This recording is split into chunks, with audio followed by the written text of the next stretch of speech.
বন্ধুরা, সঙ্গীতা লাইফস্টাইলের আরও একটি নতুন ভিডিওতে স্বাগত জানিয়ে আজকের ভিডিও শুরু করছি। দেখতেই পাচ্ছ আজকের কিসের রেসিপি তোমাদের সাথে শেয়ার করব। কচুর লতি বন্ধুরা, চিংড়ি মাছ দিয়ে কচুর লতি শেয়ার করব। কচুর লতিগুলো কিন্তু প্রথমে বেশ ভালো করে আমি ছাড়িয়ে নিচ্ছি। খুব ধৈর্য সহকারে কচুর লতি কিন্তু কাটতে সময় লাগে। যারা রান্না করো তারা সকলেই জানো কম বেশি কোনো ভালো জিনিস আমরা খেতে চাইলে কিন্তু একটু কষ্ট করতেই হয়, তাই না? তো কচুর লতিগুলো এখন আমি ভালো করে ছাড়িয়ে নেব। আর কচুর লতি অ্যাকচুয়ালি বটির সাহায্যে সেইভাবে ছাড়ানো যায় না। কচুর লতির গায়ে যে আঁশগুলো থাকে সেইগুলো একটা পাতলা ছুরির সাহায্যে আমি ছাড়িয়ে নেব। এইভাবে বটি দিয়ে ছাড়ানোর পরে একটা ছুরির সাহায্যে আঁশগুলোকে ছাড়াবো, কারণ বটি দিয়ে ছাড়ানোর পরেও অনেকটা আঁশ থেকেই যায়।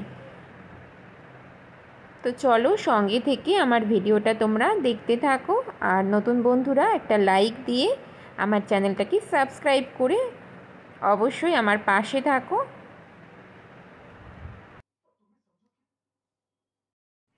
দেখো কচুর লতিগুলো একদম ছাড়ানো হয়ে গেছে, আমি ভালো করে ধুয়ে নিয়েছি।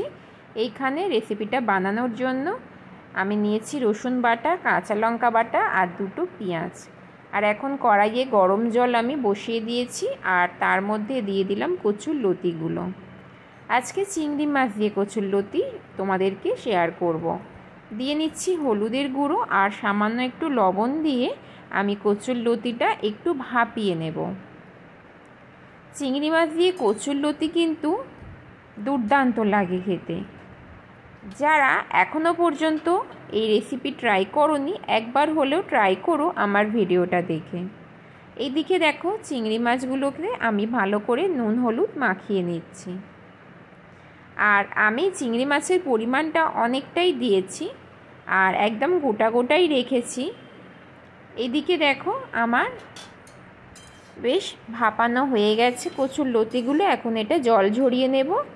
তারপরে কড়াইটা বসিয়ে দিয়েছি, দিয়ে নিচ্ছি এখানে আমি সর্ষের তেল।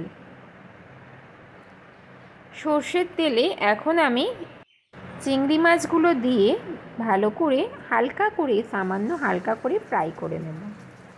চিংড়ি মাছ বেশি ফ্রাই করলে স্বাদ থাকে না, তো আমি হালকা করে একটু ফ্রাই করে নেব।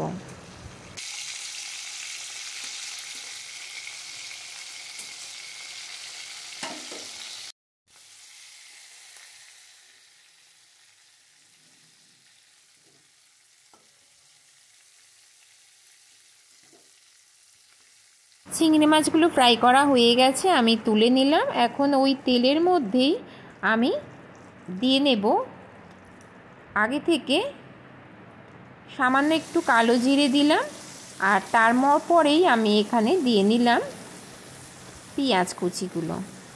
পেঁয়াজটা দিয়ে ভালো করে আমি ভেজে নেব।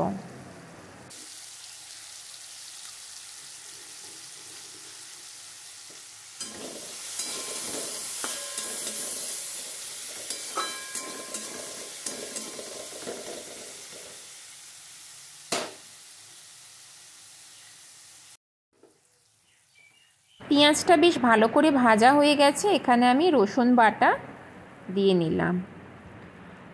নিলাম কাঁচা লঙ্কা বাটা। এখন রসুন আর কাঁচা লঙ্কাটা ভালো করে পেঁয়াজের সাথে কষিয়ে নেব।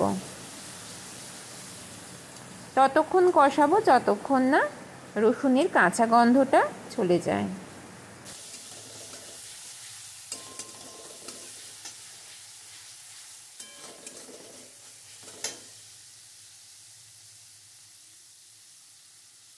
কয়েক মিনিট কষানো পরে আমি সেদ্ধ করে রাখা কচুর লতিগুলো দিয়ে নিলাম। কচুর লতিগুলো দিয়ে মশলার সাথে ভালো করে মিশিয়ে নিচ্ছি।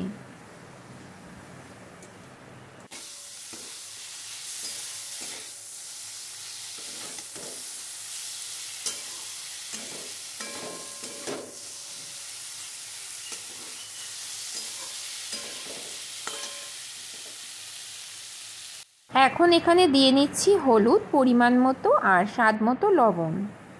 লবণের পরিমাণটা অল্পই দিলাম, কারণ আমি লবণ দিয়ে কচুরলতিটা একটু সেদ্ধ করেছিলাম।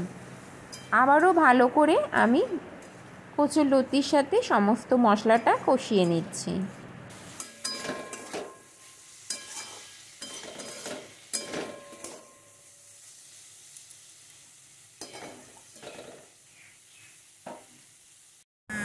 অনেকক্ষণ কষানোর পর আমি এর মধ্যে দিয়ে দিলাম কাশ্মীরি লঙ্কার গুঁড়ো, শুধুমাত্র কালারের জন্য।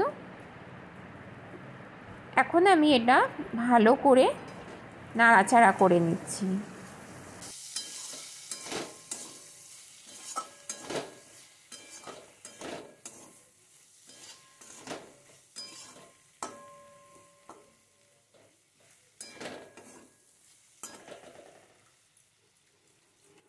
ভালো করে আমার কষানো হয়ে গেছে। সামান্য একটু জলের ছিটা আমি দিয়ে নিচ্ছি।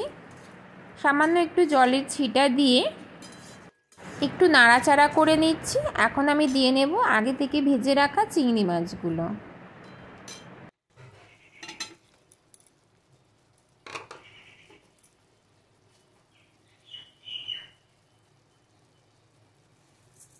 চিংড়ি মাছটা দিয়ে আমি সামান্য একটু ব্যালেন্সের জন্য চিনি দিয়ে দিলাম।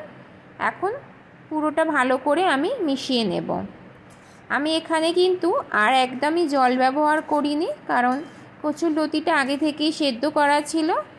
আর বেশ ভালো করে আমার দেখো কচুরলতিটা কিন্তু একদম রেডি হয়ে গেছে। খুবই অল্প সময়ে এই রকম একটা স্বাস্থ্যকর রেসিপি তোমাদের সাথে শেয়ার করলাম। কচুরলতি কিন্তু খুব ভালো একটা স্বাস্থ্যের জন্য, তোমরাও একবার ট্রাই করো।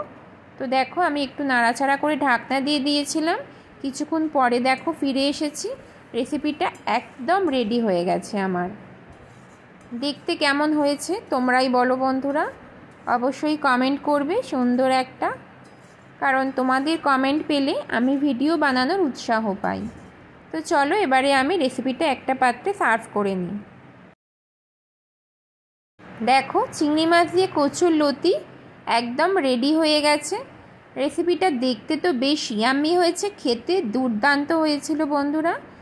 এই রকম নিত্য নতুন ভিডিও পেতে আমার চ্যানেলটিকে সাবস্ক্রাইব করে আমার পাশে থেকো, অবশ্যই আমাকে সাপোর্ট করো। আজকের মতো বন্ধুরা ভিডিওটা আমি এখানেই শেষ করছি। তোমাদের সাথে দেখা হবে আবারও নেক্সট ভিডিওতে। আর ততক্ষণে তোমরা সকলে ভালো থেকো, সুস্থ থেকো। টাটা।